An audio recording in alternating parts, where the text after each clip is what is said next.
You mentioned last week that suffering and love are compatible in that they help one another. Could you elaborate on this?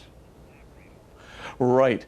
The key thing in Christian theology, right, is that the definition of love, it's called agape, right, is very, very specific. I mean, Jesus really lays it out, and he is really making advances on the notion of love as it's been described throughout religious history. But essentially, if you look at the Beatitudes, you have Jesus's definition of love. And of course, blessed are the poor in spirit. Poor in spirit means the humble-hearted. That's, to make a long story short. So you have the humble-hearted. Blessed, and then just go to the, blessed are the meek. What does meek mean? The gentle-hearted, right? Blessed are those who are hungering and thirsting for holiness or righteousness. Righteousness means readiness for salvation, right? Purification of our authenticity in our lives and in ourselves, right? And so that we become really authentic people ready for salvation. Blessed are the merciful, right? And of course, this idea of mercy, means both forgiveness and compassion for those who are marginalized. Also, of course, you have the peacemakers and those who are pure of heart. So you put it all together, right? And essentially, what you have is this wonderful definition. And you say, well, what does that have to do with suffering? Everything. Boy, suffering is that purgative moment, right? Suffering just detaches us. As I always say, when I'm suffering, I got a hole opened up in my heart that the Holy Spirit can drive a Mack truck full of grace into my heart with. And the reason I say that is because, boy, if you really want to deepen your faith, you want to deepen your trust in God, you want to deepen your trust in His providential guidance and care, I mean, all you have to do is suffer. That's the best way to do it. Like St. Augustine, right? A few real good batterings, and Augustine is starting to listen, He's starting, he was a real ego. Well, let's face it, he was a kind of an egomaniac, to be honest. And of course, it's through a variety of different graces, many of which were suffering graces, that Augustine begins to start listening to things he never listened to before, particularly from his mother. But it wasn't just his faith that's increasing, it's his notion of love. I mean, honestly, suffering does make us more compassionate, more empathetic. Suffering does, in faith, if we have faith, suffering can open us up to being humble-hearted. Believe me, Paul spends that entire part of the second letter of the Corinthians, chapter 12, right? Lord gave me a thorn in the flesh, an angel of Satan to beat me, to keep me from getting proud. But now, because of my thorn in the flesh, right, which is some physical malady or suffering that he's undergoing. Some people actually thought it was blindness that he was undergoing, right? Whatever that was, it's literally leading to his abandoning himself into the arms of Christ. He says, in my weakness is my strength. As my debilitation increases, right, Christ is growing stronger within me.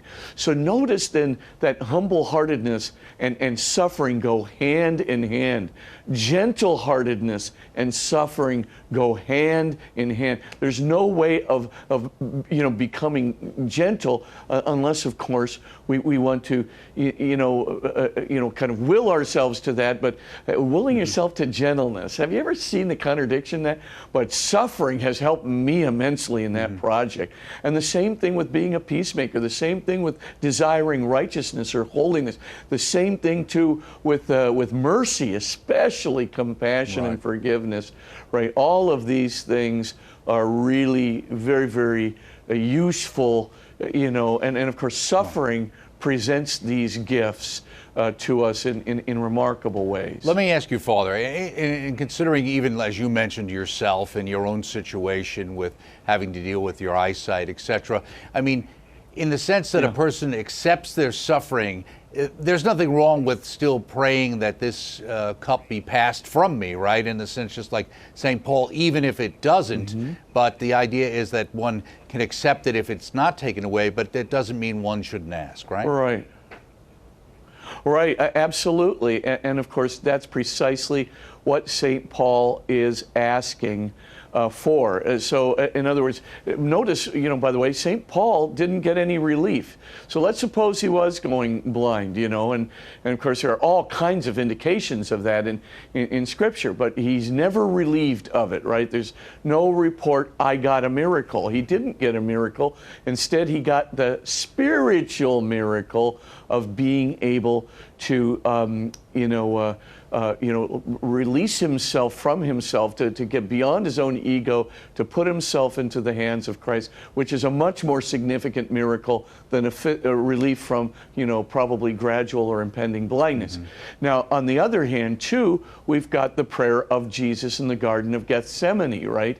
And so even Jesus, right, mm-hmm. He puts it right to the Father. He says, okay, Father, everything is in your hands, right? Your will, is what's going to be done. But he asks in faith, if it be your will, then let this cup pass from me, right? Let this cup pass me by. Take this cup from me. And the cup is, of course, the cup of suffering. Take this cup from me, but if it's not your will, then your will be done. So that's essentially, of course we want to ask, right.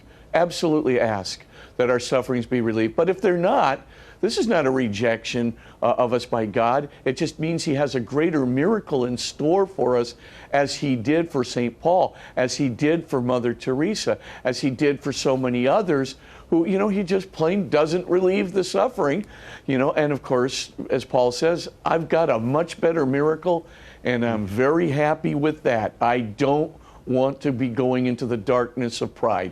I don't want to be, struggling with the darkness of my, egomaniacal messianism. I want Jesus to be dominant in me. Right. And of course, that's what he gets.